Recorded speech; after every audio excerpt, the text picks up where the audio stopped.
वेद कतेब झूठे नहीं भाई, और झूठे हैं जो समझे नाही। तो वेदों में लिखा है कि वो परमात्मा स्वयं गति करके आता है। अब जैसे यो आर्य समाज का जो ग्रुप है, इसमें शिक्षित वर्ग बहुत है, और लेकिन वो अक्षर ज्ञान है, उनको अध्यात्म ज्ञान नहीं। उधर से महर्षि दानंद को भी कह का पता नहीं था अध्यात्म ज्ञान का, इसलिए उसने कोशिश की वेदों का अनुवाद करने की, और उसका अपना सिद्धांत था कि भगवान निराकार है। वो कहीं एक देश में नहीं रहता, एक देश माने स्थान पर कहीं नहीं रहता, वो केवल सर्वव्यापक है, जैसे वायु है ऐसे भगवान है। भले आदमियों, निराकार परमात्मा इतने बड़ी बड़ी स्ट्रक्चर कैसे बनाओगा वो? जैसे कोई नौका साकार कैसे बनाओगा, सुन लो साकार कैसे बनाओगा। साकार मनुष्य इंजीनियर है और जहाज बना दिया, हवाई जहाज, वायुयान बना दिया, समुद्री जहाज बना दिया, उसमें बैठ कर आराम से घूम रहा है और वो यान चल रहा है। निराकार कोई कारीगर बना के दिखाए दो, मरे बादशाह के बनाओगा, वो खख बनाओगा। तो ऐसे परमात्मा मनुष्य सदृश है, उनकी वो अमित औजा है, उसकी शक्ति का कोई वार पार नहीं है। उनके वचन से सबको जो हो जाता है। जैसे आप हम देखा करते हैं, जादूगर होते हैं, अपने मुख में एक छोटी सी गोली कंचा, इतना वो कंचा होता है, उस गोली को मुख में डालते हैं और थोड़ी देर में ओ करके इतना बड़ा मुस्कुर तो का डमू में दो पत्थर बना देते हैं, और नो पटक दे, पट्टा उठा के देख लो कति पत्थर है। तो उस जब एक जादूगर इतना कुछ कर सकता है, और वो तो परम जादूगर, वो तो सर्वशक्तिमान, एक वचन में सब कुछ कर दे। तो ऐसे ही उस परमात्मा की महिमा से हमने परिचित होना। उस परमात्मा ने, कहते हैं, एक शब्द में सब किया, सकल जमी आसमान, एक वचन में सब कुछ बना दिया। तो समर्थ है, उसको वो कुछ भी कर सकता है।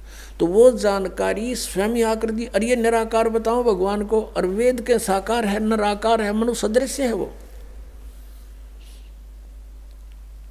अपना आत्माओं, इसलिए परमात्मा कहा करते, मोती मुक्ता दर्शत नाही, ये जग है सब अंदरे, दिखत के तो नैन चश्म, इनका फिरा मोतिया बंदरे। ये दिख है विद्वान पुरुष, और महर्षि को हमें, इनका मोतिया बंद है। जिसका मोतिया बंद हो आंखों में, आंखें तो दिखाई देती हैं जैसे बड़ा स्वस्थ आंखें हैं, सब कुछ दिखता होगा, लेकिन वो नपट अंधा है जिसका मोतिया बंद हो गया दोनों आँखों में।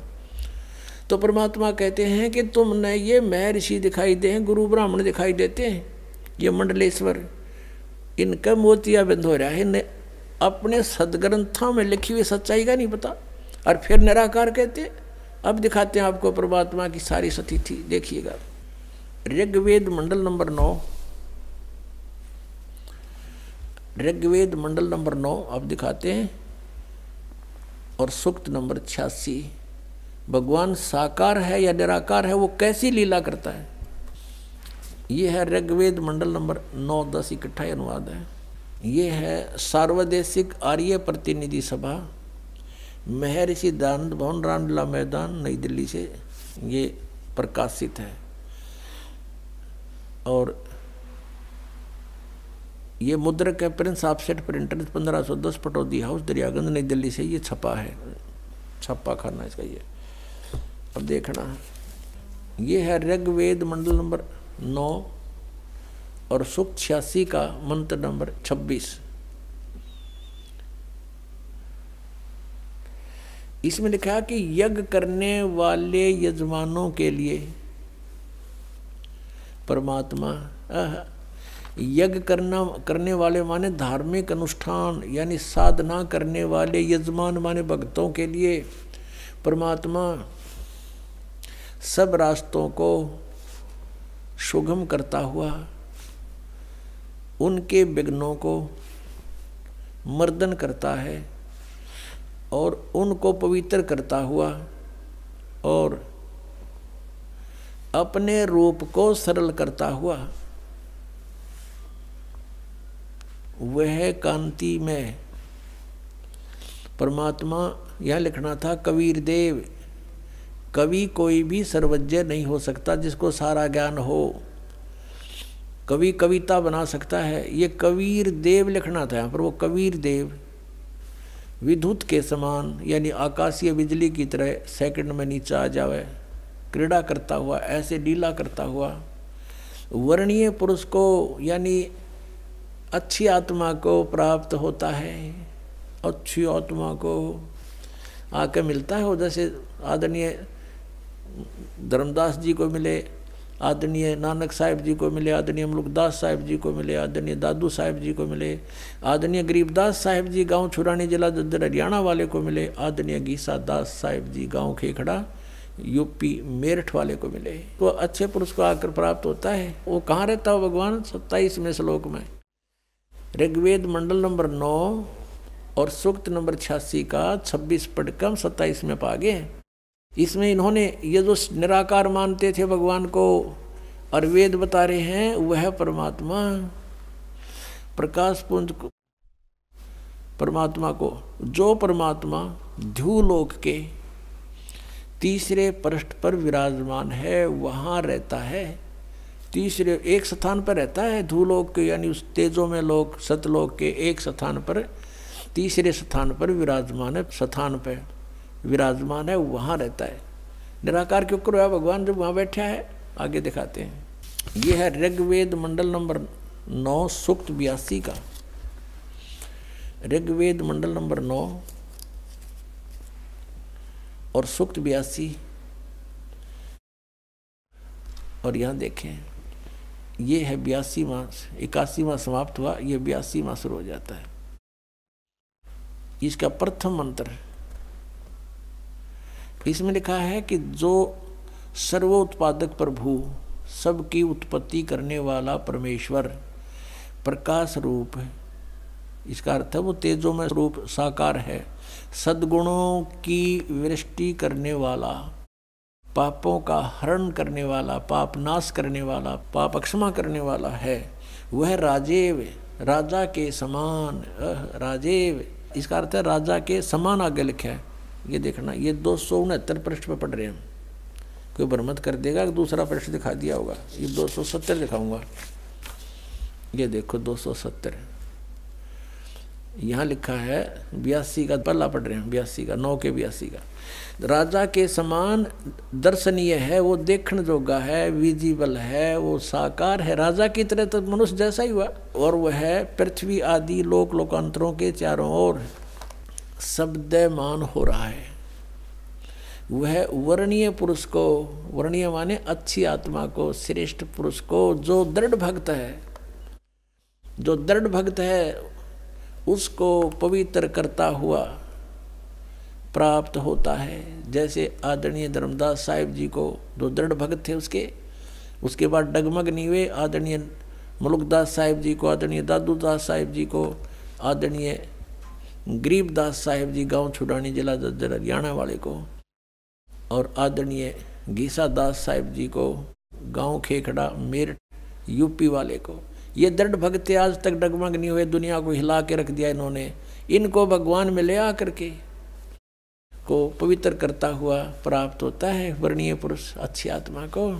जिस प्रकार विद्युत माने आकाशीय बिजली स्नेह वाले स्थानों को आधार बनाकर प्राप्त होता है। देखो कितना स्पष्ट किया इन्होंने। ऋग्वेद मंडल नंबर 9 और सूक्त नंबर 81 में कति कंसेप्ट क्लियर कर दिया कि वो परमात्मा राजा की तरह देखने जोगा है। राजा का अर्थ है कि वो शक्तिशाली होता है, मनुष्य सदृश ही है, राजा के समान है और साकार है, देखने जोगा है। और वो अच्छी आत्मा को वहाँ से चलकर आकर मिलता है ये, और जो दृढ़ भक्त होते हैं उनको मिलता है, अन्य को नहीं।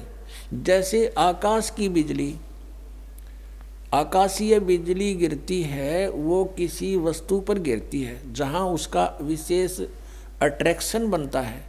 पुराने समय में जब कांसी धातु के बेले थाली हुआ करते प्रांत, और उनको अगर वर्षा के दिनों में कहीं बाहर वो पड़े रह जाते तो हमारे बुजुर्ग दादी माता कहा करते थे कि कांसी के बर्तन पर बिजली गिर जाती है, जब उसका संयोग होता है ऊपर से गिरने का तो वहाँ अवश्य उसी को तुरंत वहीं आकर के अट्रैक्ट होती है, उस कारण उस खिंची आती है, उसी पर गिरती है। उसको उठवाकर अंदर रखवा दिया करते थे। तो कहने का भाव ये है कि परमात्मा उस बिजली की तरह जैसे वो अपने विशेष जिस पर वो आकर्षण होता वहीं गिरती है, ऐसी स्थिति से परमात्मा उन दृढ़ भक्तों को आकर मिलता है जो मिलन योग्य हों, जिनको वो उनसे आकर्षित होता है, ताकि ये मेरी आगे बढ़ा सकें, इस ज्ञान को, काल के जाल को हटा सकें, मेरे प्यारी आत्माओं तक ये संदेश पहुंचा सके। और उनका क्या कर ले, आंखें देखें जब भी ना मानो न भगवान मिल लेगा, उन तक काला मिल लेगा जहाँ ये रह रहे हैं। अब 9वें मंडल सूक्त 82 का मंत्र 1 पढ़ लिया, अब 2 दिखाते हैं, देखिएगा। ऋग्वेद मंडल नंबर 9 सूक्त 82 का हमने ये पढ़ लिया, अब 2 पढ़ते हैं। वो परमात्मा किस उद्देश्य से आता है? हे परमात्मन, उपदेश करने की इच्छा से आप महापुरुषों को प्राप्त होते हो, अच्छी आत्माओं को, महान आत्माओं को प्राप्त होते हो, और आप अत्यंत गतिशील पदार्थ के समान हमारे आध्यात्मिक यज्ञों को प्राप्त होते हो। यानी अत्यंत गतिशील पदार्थ के समान, यानी जैसे बिजली चलती है, बिजली जैसी गति से आप, और उपदेश करने के लिए आते हो यहाँ पर, सच्चा ज्ञान देने के लिए। आप कबीर देव हैं, आप कबीर देव, यह लिखना था, सर्वज्ञ लिख दिया, आप यहाँ लिखना था आप कबीर देव हैं। हम उसको कबीर साहब कहते हैं, आप कबीर साहब हैं, शुद्ध स्वरूप है। अब जैसे ये अभी आपको दिखा था, जहाँ यजु लिखा हो तो यजुर्वेद लिखना पड़ेगा वहाँ पर, वो इन्होंने किया भी है। महर्षि दानंद ने यजुर्वेद के 36वें अध्याय के प्रथम मंत्र में यजु का अर्थ यजुर्वेद किया है, तो यहाँ लिखना था वो कबीर देव है, वो शुद्ध स्वरूप है। हमारे पापों को हे दूर करके, हे सोम, हे अमर परमात्मा, हमको सुख दे। पुण्यात्मा, वेद पढ़े पर भेद न जाने, ये बात से पुराण 18। वेद पढ़े पर भेद न जाने, गुरु बिन काहू न पाया ज्ञाना, जो थो था बूछड़े मूड किसाना। गुरु बिन वेद पढ़े जो प्राणी, समझे न सार रहे अज्ञानी। ये अज्ञानी रहे, इन वेदों को पढ़ा करते, और मैं ऋषि को आगे इन कक्का भी नहीं पता था। अब जैसे परमात्मा मनुष्य दृश्य ये सिद्ध होगा, राजा के समान देखने जोगा है, और वहाँ से गति करके आता है, जिन महापुरुषों को मिलता है, जिन महापुरुषों ने मिला उन्होंने बताया कबीर इज गॉड। वो कबीर देव काशी में हम सुल्तानी नानक तारे दादू को उपदेश दिया, जात जुलाहा भेद न पाया, वो काशी में कबीर हुआ। आदरणीय गरीबदास साहिब जी गांव छोड़ानी जिला जद्दर वाले, जिनको भगवान आकर मिले थे, क्या कहते हैं गरीबदास साहिब ने फिर बताया है कि सर्व कला सतगुरु साहिब की, या दुनिया दा जीवन झूठा भूल गए मर जाने नू, और सर्व कला सतगुरु साहिब की हरियाए हरियाणे नू। वो परमात्मा हरियाणा में आए गरीबदास जी 280 वर्ष पहले, लगभग सन 1727 में, लगभग 300 वर्ष हो गए, 300 वर्ष से भी ऊपर हो गए। सन 1727 में परमात्मा आए थे, और सन 1866 में, न सन 1966 में हरियाणा और पंजाब अलग हुए। जब हरियाणा क्षेत्र का नाम पड़ा था, यो हरियाणा प्रांत बना था, उससे भी कितने वर्ष पहले, 200-250 वर्ष पहले परमात्मा ने लिख दिया, बोल दिया था। गरीबदास साहिब जी ने कहा था कि हरि आए हरियाणे नू, उनके वचन से फिर यो हरियाणा क्षेत्र आज बनकर रहा, ताकि हम इस परमात्मा की वाणी को समझा सकें। अगर ये वाणी 200 वर्ष पहले बोलते, 100 वर्ष 50 वर्ष पहले से बोलते, तो कौन से कहाँ थे, हरियाणा था ही नहीं, जब नाम निशान नहीं था। तो ये हरियाणा बनवा दिया, रीबिया वाणी हमारे को याद दिला दी कि हरि आए हरियाणे नू। इनको पता था मालिक का कि इस वाणी का कहाँ आवश्यकता पड़ेगी, किस समय में। अधिक जानकारी के लिए जगत गुरु तत्वदर्शी संत रामपाल जी महाराज द्वारा लिखित पवित्र पुस्तकें ज्ञान गंगा, जीने की राह बिल्कुल निःशुल्क मंगाएं। अपना नाम, पूरा पता हमें व्हाट्सएप करें। हमारा नंबर है 7496801823।